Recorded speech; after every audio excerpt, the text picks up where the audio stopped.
कोविड-19 के दिन थे, कोरोना के, तो मुझे एक सरकारी इदारे में बुलाया गया जहां उस अमले को मैंने गुफ्तगू करनी थी, उस अमले से जो मरीजों को देख रहा था। वहां के जो हेड थे कहने लगे पीर साहब बड़ा डिप्रेशन बढ़ा है, लोग डर रहे हैं। वक्ती तौर पे खौफ भी बड़ा था। तो मैंने एक साहब से वहां कहा कि इतना खौफ किस बात का? कहने लगे जी मुझे तो ज्यादा हुजूम आ जाए तो मेरा सांस नहीं निकलता, तो कब्र में तो खिड़की कोई नहीं, तो तसव्वुर सोच सोच के मैं डरता हूं। तो मैंने कहा डॉक्टर साहब, मां के पेट में जो रब ऑक्सीजन देता है वो कब्र में भी देगा। तो उन्होंने आपकी तरह सुभान अल्लाह नहीं की, क्योंकि वो डॉक्टर साहब थे ना। सियाने बंदे को समझाना भी काफी सियाने बंदे का काम है।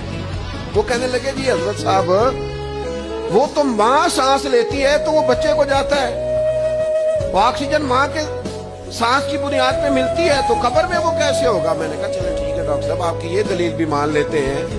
वो जो अंडे से बच्चा निकलता है, वो चारों जानब कोई सुराख होता है? डॉक्टर साहब ने कलम छोड़ दिया, रख दिया। मैंने कहा चलो ये भी बताओ, जिंदा ही निकलता है?